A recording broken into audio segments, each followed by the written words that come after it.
UP TET को लेकर के आपके मन में बहुत सारे सवाल हैं। आज उन सभी सवालों के उत्तर इस वीडियो में मैं आपको देने वाला हूं। नमस्ते, नमस्कार, मेरा नाम है अनुपम भारद्वाज और वेलकम है आपका हमारे इस परिवार में रैंकर्स टीचिंग एग्जाम में।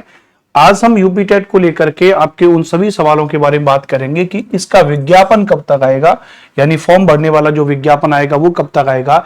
एग्जाम डेट तो उन्होंने बता दी है कि 2, 3, 4 जुलाई में आपका एग्जाम होगा, लेकिन इसका विज्ञापन कब आएगा और सबसे महत्वपूर्ण बात है इसको कौन फॉर्म को भर सकता है, यूपी टेट के फॉर्म को कौन भर सकता है, इसका सिलेबस क्या है, इसका एग्जाम पैटर्न क्या है, इसकी आयु सीमा क्या है और सबसे मोस्ट इंपोर्टेंट पॉइंट है कि क्या यूपी टेट में अन्य राज्यों के विद्यार्थियों को मौका मिलेगा, क्या अन्य राज्यों के विद्यार्थी फॉर्म भर सकते हैं।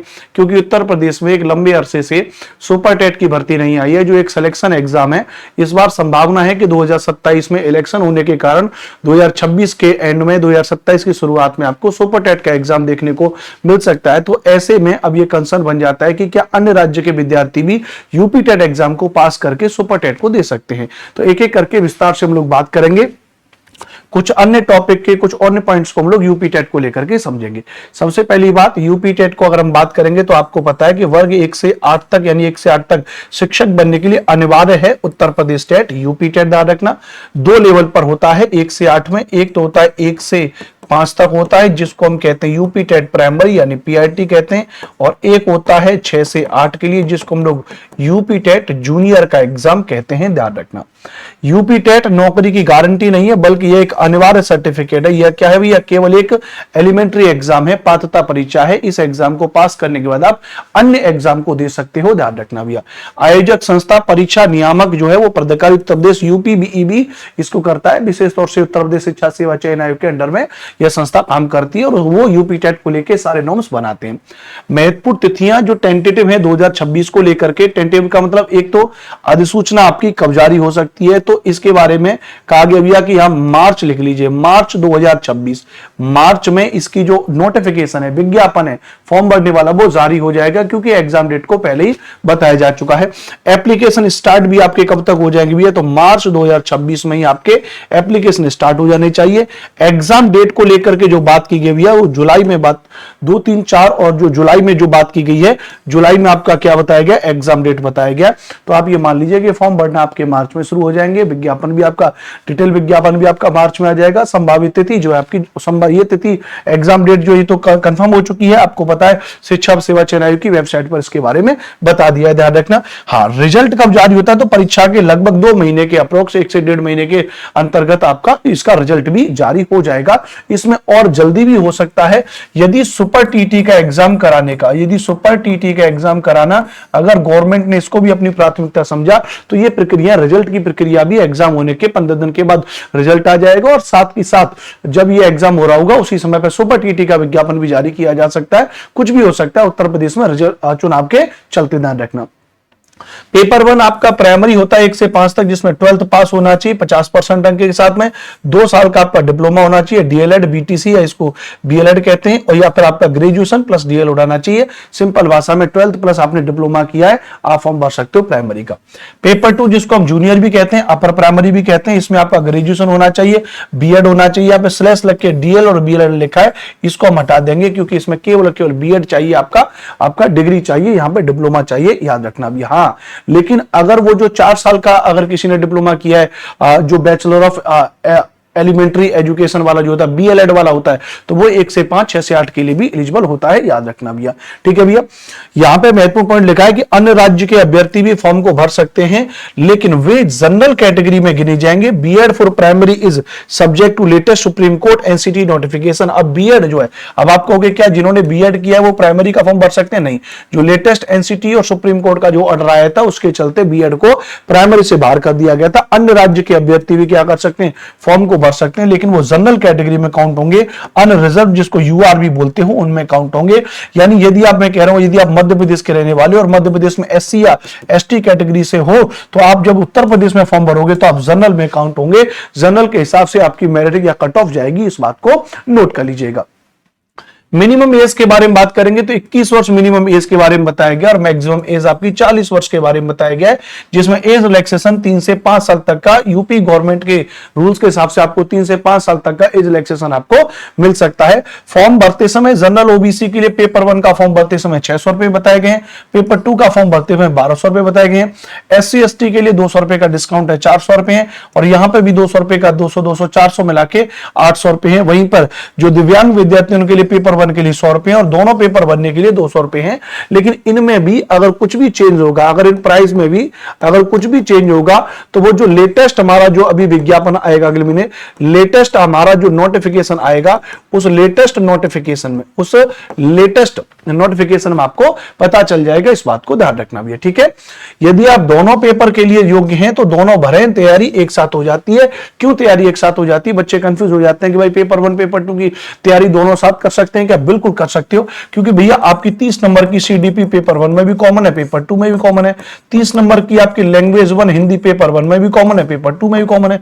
30 नंबर की आपकी दूसरी लैंग्वेज इंग्लिश या मुख्य रूप से संस्कृत रहती है, वो पेपर 1 में भी कॉमन है, पेपर 2 में भी कॉमन है। तो 90 नंबर का मैटर तो आपका पेपर 1 पेपर 2 दोनों में कॉमन है। बस अंतर आ जाता है तो पेपर 1 में 30 नंबर की EVS, 30 नंबर की गणित, और पेपर 2 में 60 नंबर की SST या फिर आपकी साइंस या और जो है कि मैथ्स हो सकती है। तो साथ के साथ आप तैयारी कर सकते हो, इस बात को ध्यान रखना भैया। फॉर्म भरते समय आपको पता है भी फॉर्म भरे जाएंगे तो पहले आपका रजिस्ट्रेशन होता है, ध्यान रखना। फिर उसके बाद आपकी एजुकेशन डिटेल्स वगैरह होती है, जैसे आपने अगर आपने PPRT के लिए भरे हो तो आपने 12th की मार्कशीट आपकी लगेगी, आपकी डिप्लोमा की मार्कशीट आपकी लगेगी, इत्यादि चीजें, फोटो और हस्ताक्षर लगेंगे, फिर आपका पेमेंट हो जाएगा, फिर आपका फाइनल प्रिंट आउट निकल आएगा। तो ये एक प्रोसेस हो जाता है फॉर्म भरने का, इस बात को ध्यान रखना। मोबाइल नंबर और ईमेल आईडी को सक्रिय होनी चाहिए। बहुत से बच्चे क्या करते हैं, मोबाइल नंबर डलवा देते हैं और पता चला कि उस पर रिचार्ज नहीं होता है। आजकल होता है ना, जियो के नंबर ले लेते हैं, कोई दूसरा नंबर है जिस पर रिचार्ज नहीं कराते हैं, गड़बड़ हो जाता है। तो मोबाइल एक्टिव होना चाहिए, ईमेल आईडी प्रॉपर एक्टिव होनी चाहिए। अगर नहीं है तो नया ईमेल आईडी बनाइए, नया मोबाइल नंबर लीजिए जिस पर OTP वगैरह आ सके, जिस पर मैसेज आ सके। तो ये कंप्लीटली इसमें चीजों को रखना, और विशेष तौर से यहां पे इस बात को इंपॉर्टेंट लिख लीजिए, बहुत सारे बच्चे इसमें फेल हो जाते हैं, मतलब इस चीज में विफल हो जाते हैं कि मोबाइल नंबर डलवा दिया, पापा का मोबाइल नंबर डलवा दिया। मान लेते हैं कि अगर आपकी फॉर्म भरते समय कोई दिक्कत हुई या कोई भी चीज है तो मान लेते हैं उसमें मैसेज आ जाता है और पता चला पापा का नंबर डलवा दिया, पिताजी को पता ही नहीं चल पा रहा है। तो इसमें कंप्लीटली इंफॉर्मेशन रखनी है भैया। आपका OMR बेस्ड आपका पेपर होता है, यूपी टेट का, ध्यान रखना। 2.5 घंटे का समय होगा, 150 मिनट होंगे, 150 क्वेश्चन होंगे, 150 नंबर है, कोई भी आपके नेगेटिव मार्किंग नहीं है, ध्यान रखना भैया। 150 नंबर में आपका 30 नंबर की आपकी गणित आ जाती है, 30 नंबर की आपकी दूसरी लैंग्वेज इंग्लिश या संस्कृत, 30 नंबर की आपकी पहली लैंग्वेज हिंदी, 30 नंबर की आपकी CDP हो जाती है, और 30 नंबर की आपकी हो जाएगी EVS हो जाएगी। ये 30 नंबर का हो जाएगा।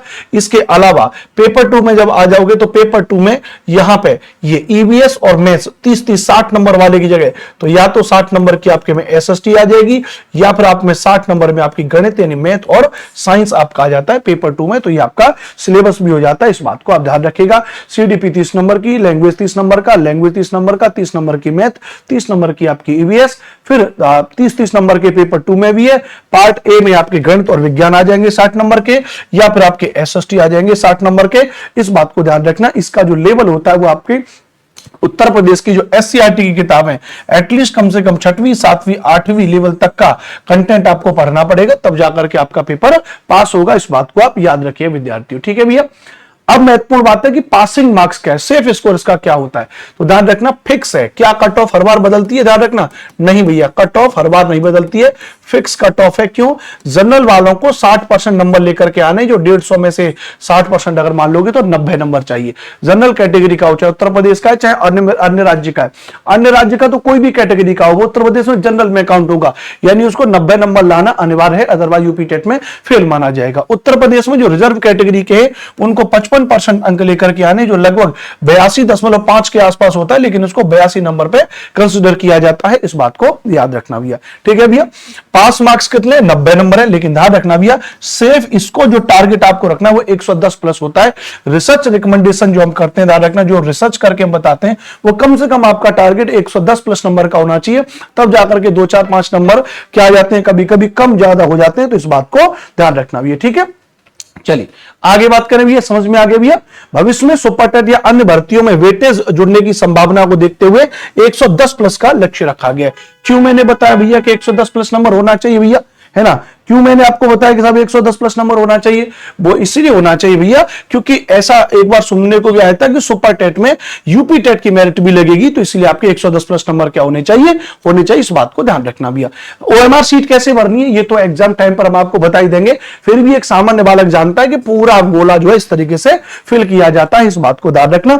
यूपी टेट का पेपर अगर आप क्वालिफाई कर लेते हो तब जाकर के आप फिर सुपर टेट के लिए आपका एलिजिबल हो जाते हो। सुपर टेट प्राइमरी लेवल पर होता है या सुपर टेट आपका जूनियर में होता है, ध्यान रखना भैया, या केजीबी वो जो स्कूल्स होते हैं उनमें भी आपका क्या हो सकता है भैया, आप उसमें आ सकते हो, ध्यान रखना। उसके बाद आप बन जाओगे भैया असिस्टेंट टीचर, सहायक अध्यापक आप बन जाओगे।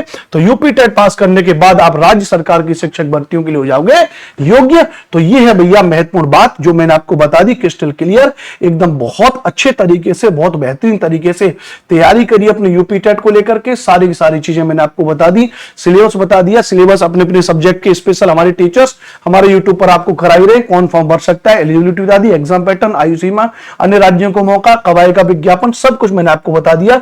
विधिवत क्लास जो है चल रही है हमारे इस YouTube channel rankers teaching exam पर, आप देखोगे यहां पर भारत के सर्वश्रेष्ठ टीचर आपको पढ़ा रहे हैं। दीपक पांडे सर आपको पढ़ा रहे हैं, रोहित सर पढ़ा रहे हैं, वासुदेव सर आपको यूपीजी के पढ़ा रहे हैं, हमारे दीपांक सर आपको साइंस पढ़ा रहे हैं, श्वेता मैडम सीडीबी पढ़ा रही हैं, मैं खुद आपको एसएसटी पढ़ा रहा हूं, हिंदी पढ़ा रहे हैं हमारे संजय सर, इंग्लिश पढ़ा रहे हैं सर हमारे, मैथ्स हमारे सर पढ़ा रहे हैं यहाँ पे, संस्कृत हमारे चेतन सर पढ़ा रहे हैं हमारे, इस बात को ध्यान रखना। उपेंद्र सर हमारे मैथ्स पढ़ा रहे हैं एकदम बढ़िया, राजेश सर हमारे इंग्लिश पढ़ा रहे हैं। तो बेहतरीन फैकल्टी हैं, आप देखिए यूट्यूब पर आप देखोगे तो यहीं पर एक प्लेलिस्ट बनी हुई है और प्लेलिस्ट का नाम आप यहां पर जान रहे हो। प्लेलिस्ट है आपके लिए भैया कि यूपी टेट 2026 में पेड बैच वाली क्लास फ्री में, रैंकर्स टीचिंग एग्जाम, तो पेड बैच वाली क्लास फ्री में यहां पर यूट्यूब पर आपके लिए चल रही है भैया। पढ़ते रहो, मुस्कुराते रहो भैया, take care, love you all, Jai Hind, Vande Mataram. Channel को सब्सक्राइब जरूर करना।